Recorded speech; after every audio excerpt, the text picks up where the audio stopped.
Hello students, welcome to my YouTube channel special academy. आप सभी का हमारे इस चैनल पर स्वागत है। दोस्तों, जैसा कि आप सभी को पता है कि हम HPLT कमीशन की तैयारी कर रहे हैं और आज हम हिंदी भाषा विज्ञान से संबंधित जो भी महत्वपूर्ण प्रश्न हैं उनकी आज इस वीडियो में चर्चा करेंगे। वीडियो को स्टार्ट करने से पहले आप सभी से रिक्वेस्ट है कि आप वीडियो को लाइक, शेयर और सब्सक्राइब जरूर करें। तो चलिए स्टार्ट करते हैं हमारा आज का पहला प्रश्न। हमारा आज का पहला प्रश्न है, वर्तमान में भारतीय संविधान में कितनी राजभाषाएं वर्णित है। हमारा ऑप्शन नंबर ए है 24, बी है 22, सी है 14 और डी है 25। तो इसका सही आंसर हो जाएगा ऑप्शन नंबर बी 22। तो चलिए थोड़ा सा इसके बारे में जान लेते हैं। वर्तमान में भारतीय संविधान में 22 राजभाषाएं वर्णित है।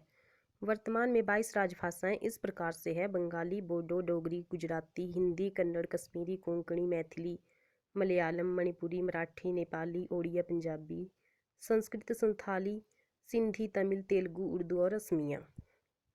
और ये पेपर के हिसाब से भी बहुत ही ज़्यादा महत्वपूर्ण है। 22 राजभाषाएं, तो आप इनको पूरा याद कर लीजिए। चलिए सेकंड क्वेश्चन की ओर चलते हैं। हमारा दूसरा प्रश्न है, भारतीय संविधान में राजभाषाएं किस अनुसूची में वर्णित है। हमारा ऑप्शन नंबर ए है अनुसूची 5, बी है अनुसूची 6, सी है अनुसूची 7 और डी है अनुसूची 8। तो हमारा ऑप्शन नंबर जो है तो डी सही हो जाएगा। ऑप्शन नंबर डी अनुसूची 8। तो चलिए थोड़ा सा इसके बारे में जान लेते हैं। भारतीय संविधान की 8वीं अनुसूची में 22 भाषाएं वर्णित हैं। इसमें मूल रूप से 14 भाषाएं वर्णित थी। वर्ष 2003 में मैथिली, डोगरी, बोडो और संथाली भाषाओं को 8वीं अनुसूची में जोड़ा गया था। तो स्टूडेंट्स, आप सभी को ध्यान रखना है इसमें जो भी बताया गया है। तो चलिए नेक्स्ट क्वेश्चन की ओर बढ़ते हैं। हमारा नेक्स्ट क्वेश्चन है, निम्न में से कौन सा कथन राजकीय भाषाओं के संदर्भ में सही नहीं है। तो हमारा ऑप्शन नंबर ए है, संविधान के भाग 17 में अनुच्छेद 343 से 351 राजभाषा से संबंधित है। बी है, जब तक राष्ट्रपति कोई अन्यथा व्यवस्था न दे उच्चतम न्यायालय के कार्य अंग्रेजी में होंगे।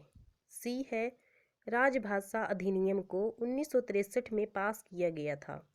और डी है, देवनागरी लिपि में लिखी जाने वाली हिंदी संघ की भाषा है। तो यहाँ पर ऑप्शन नंबर जो है तो बी सही हो जाएगा।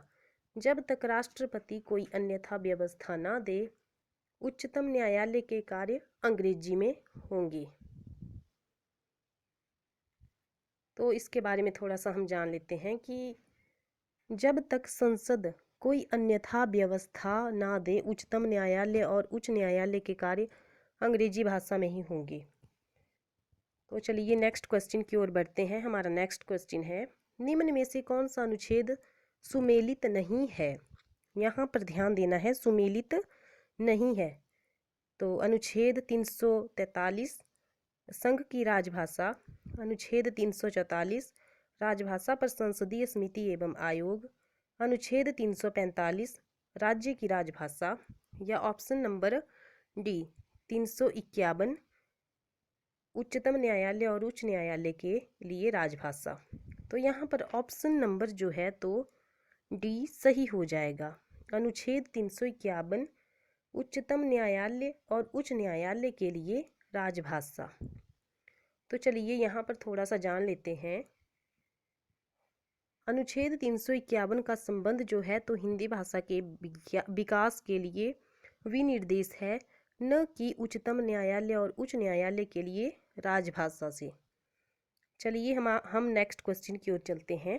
हमारा नेक्स्ट क्वेश्चन है, निम्न में से किसे यह अधिकार है कि वह हिंदी अथवा किसी अन्य भाषा को उच्च न्यायालय की कार्यवाही की भाषा का दर्जा दे सके। अर्थात किसको यह अधिकार है कि वह हिंदी अथवा किसी अन्य भाषा को, चाहे हिंदी है या कोई अन्य भाषा है, उसको उच्च न्यायालय की कार्यवाही की भाषा का दर्जा दे सके। तो हमारा ऑप्शन नंबर ए है, संसद का कोई भी सदन, किसी राज्य का राज्यपाल, राज्यपाल ऐसा कर सकता है लेकिन उसे राष्ट्रपति की पूर्व अनुमति लेनी होगी। या option number D, supreme court का मुख्य न्यायाधीश। तो यहाँ पर सही आंसर हो जाएगा ऑप्शन नंबर सी, राज्यपाल ऐसा कर सकता है लेकिन उसे राष्ट्रपति की पूर्व अनुमति लेनी होगी। चलिए नेक्स्ट क्वेश्चन की ओर बढ़ते हैं। हमारा नेक्स्ट क्वेश्चन है, यदि किसी व्यक्ति को उच्चतम न्यायालय में कोई जनहित याचिका लगानी हो तो याचिका किस भाषा में लिखी जानी चाहिए? हमारा ऑप्शन नंबर ए है 22 भाषाओं में से किसी भी भाषा में, बी है याचिकाकर्ता अपनी मातृभाषा में, सी है केवल अंग्रेजी में, या डी हिंदी या अंग्रेजी में। तो स्टूडेंट्स आप सभी जो है तो कमेंट बॉक्स में अपने आंसर दे सकते हैं। तो यहाँ पर मैं आपको बता दूँ, इसका सही आंसर होगा केवल अंग्रेजी में। ऑप्शन नंबर सी यहाँ पर सही हो जाएगा। तो चलिए इसके बारे में थोड़ा सा हम जान लेते हैं। संसद ने उच्चतम न्यायालय में हिंदी के प्रयोग के लिए कोई व्यवस्था नहीं की है, अतः उच्चतम न्यायालय केवल उन्हीं याचिकाओं के सुनता है जो अंग्रेजी में हों। यहाँ पर ध्यान देना है, जो अंग्रेजी में जो याचिका अंग्रेजी में दी गई है उन्हीं याचिकाओं को सुनता है उच्चतम न्यायालय। चलिए नेक्स्ट क्वेश्चन की ओर बढ़ते हैं। निम्न में से कौन सुमेलित नहीं है? कौन सा सुमेलित नहीं है? तो एक साइड हमारा राज्य दिया है और दूसरी साइड राज्य भाषा। तो आंध्र प्रदेश की तेलुगु, केरल की तमिल, गोवा की अंग्रेजी, जम्मू कश्मीर की कश्मीरी। तो कौन सुमेलित है, कौन सा इसमें सही है?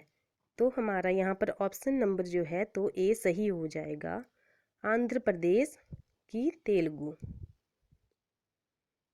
केवल आंध्र प्रदेश की राजकीय भाषा तेलुगु सुमेलित है। इसके अलावा अन्य विकल्पों में लिखी गई भाषा सुमेलित नहीं है। इन सभी की अलग अलग भाषाएं हैं जो यहाँ पर ऊपर दी गई हैं। इसके बारे में आपको मैं अलग से वीडियो बनाऊंगी कि किस राज्य की कौन सी राज्य भाषा है। तो चलिए नेक्स्ट क्वेश्चन की ओर बढ़ते हैं। हमारा नेक्स्ट क्वेश्चन है, अरुणाचल प्रदेश में कौन सी मुख्य क्षेत्रीय भाषा है? हमारा ऑप्शन नंबर ए है असमिया, बी है बोडो, सी है अंग्रेजी, या डी है डोगरी। तो यहाँ पर आपका सही आंसर जो है तो सी सही हो जाएगा, अंग्रेजी। चलिए नेक्स्ट क्वेश्चन की ओर बढ़ते हैं। चलिए थोड़ा सा इसके बारे में जान लेते हैं। अरुणाचल में कौन सी मुख्य क्षेत्रीय भाषा है? तो वो बताई हमने, ऑप्शन नंबर सी अंग्रेजी। मेघालय, अरुणाचल प्रदेश और नागालैंड में राज्य की मुख्य क्षेत्रीय भाषा अंग्रेजी है। हमारे देश में कुल 3 ऐसे राज्य हैं, मेघालय, अरुणाचल प्रदेश और नागालैंड, जिनकी मुख्य क्षेत्रीय भाषा जो है तो अंग्रेजी है। चलिए हम नेक्स्ट क्वेश्चन की ओर बढ़ते हैं। हमारा नेक्स्ट क्वेश्चन है, डोगरी भाषा भारत में किस राज्य क्षेत्र में बोली जाती है? कौन सी भाषा, डोगरी भाषा, किस राज्य क्षेत्र में बोली जाती है? भारत के कौन से राज्य क्षेत्र में बोली जाती है डोगरी? तो हमारे ऑप्शन नंबर है ए जम्मू कश्मीर, बी है पुदुचेरी, सी है अंडमान और निकोबार, डी है नागालैंड। तो यहाँ पर सही आंसर हो जाएगा ऑप्शन नंबर ए, जम्मू और कश्मीर। डोगरी भारत के जम्मू और कश्मीर प्रांत में बोली जाने वाली एक भाषा है। वर्ष 2003 में इसे 92 संविधान संशोधन अधिनियम के द्वारा भारतीय संविधान की 8वीं अनुसूची में शामिल किया गया था। कब किया गया था? वर्ष 2003 में इसे 92 संविधान संशोधन के द्वारा। चलिए नेक्स्ट क्वेश्चन की ओर बढ़ते हैं। हमारा नेक्स्ट क्वेश्चन है, निम्न में से कौन सी भाषा भारतीय संविधान की 8वीं अनुसूची में वर्णित नहीं है? तो सबसे पहले हमने पहला प्रश्न किया था, वहाँ पर हमने सभी 22 राजभाषाएं दी थी। अगर आपने ध्यान से पढ़ा होगा तो यहाँ पर ऑप्शन नंबर कौन सा सही नहीं है? तो ऑप्शन नंबर जो है तो डी यहाँ पर सही नहीं है, और बाकी 3 जो थी तो वहाँ पर दी गई थी राजभाषाएं। अंग्रेजी भाषा भारतीय संविधान की 8वीं अनुसूची में वर्णित नहीं है। इसके अलावा प्रश्न में जो यहाँ पर दी गई हैं बाकी भाषाएं वो सभी संविधान की अनुसूची में है। तो हमारा नेक्स्ट क्वेश्चन है, आपके लिए ये चैलेंज प्रश्न है। आप सभी ने इस आंसर का जो जवाब है वो इस क्वेश्चन का जवाब जो है तो कमेंट बॉक्स में देना है। हिंदी वर्णमाला में स्वरों की संख्या कितनी है? ऑप्शन नंबर ए है 14, बी है 11, सी है 12, डी है 10। तो आप सभी ने ये जो क्वेश्चन है इसका आंसर मुझे कमेंट बॉक्स में बताना है। तो दोस्तों आज के लिए बस इतना ही। अगर आप सभी को ये वीडियो अच्छी लगी तो वीडियो को लाइक, शेयर और सब्सक्राइब जरूर करें। Thank you.